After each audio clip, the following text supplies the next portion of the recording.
देखो प्रश्न 127 की पावर 127 प्लस 97 की पावर 127 तथा 127 की पावर 97 प्लस 97 की पावर 97 का एक उभयनिष्ठ गुणनखंड ज्ञात करें।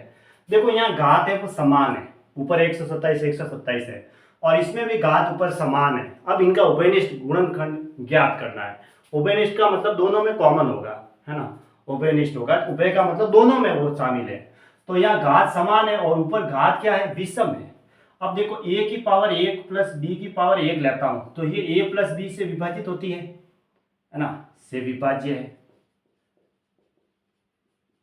ये हुआ क्योंकि ऊपर घात विषम है तो मैंने a की जगह 1 रख या घात की जगह 1 रखा और नीचे वाला आधार a है और ये आधार b ले लिया तो a की पावर 1 प्लस b की पावर 1 हो गया।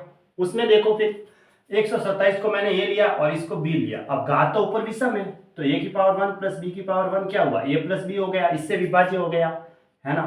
तो फिर इसका मतलब इसका उभयनिष्ठ गुणनखंड क्या है, a प्लस बी है। a प्लस बी का मतलब क्या हुआ, 127 प्लस 97 यानी कि 224। ये इसका आंसर हो गया ऐसे। तो ऑप्शन बी राइट है।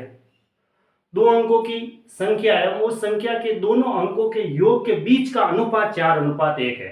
देखो दो अंकों की पहले तो संख्या लेनी है और संख्या के दोनों अंकों का फिर योग करो, फिर अनुपात है वो 4:1 है। यदि इकाई पर स्थित अंक दाई पर स्थित अंक से 3 ज्यादा है तो वह संख्या क्या है, दाई पर इकाई पर स्थान पर स्थित अंक दाई अंक से 3 ज्यादा होना चाहिए। तो दाई अंक से 3 ज्यादा किसमें है, देखो इसमें तो है नहीं, ये तो कैंसिल हो गई क्योंकि इकाई पे अंक है वो दाई से 3 ज्यादा होना चाहिए। 3 से ज्यादा होता तो यहाँ 6 होना चाहिए था और इसमें है और फिर इसमें भी नहीं है।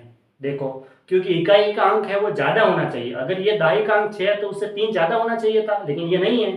फिर देखो अब 25 में क्या है, ये कह रहा है अगर हम ऑप्शन बी वाला 25 का चेक करें तो ये कह रहा है अंकों की संख्या है उस संख्या के दोनों अंकों का योग। अंकों की संख्या तो 25 है और दोनों अंकों का योग 7।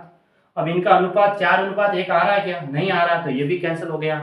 फिर इसको देखते हैं, अंकों ये संख्या तो 36 है और दोनों अंकों का योग करो, 3 और 6 9। अब ये 4:1 आता है क्या, 1 4 36, तो कितना 4:1 आ रहा है और इकाई का अंक है वो दाई से 3 ज्यादा भी है, तो इसका मतलब ऑप्शन सी राइट है। तो इस पे टिक कर दो ऐसे। तो ऑप्शन सी सही है ना। ऐसे प्रश्नों को ऑप्शन से भी कर सकते हैं।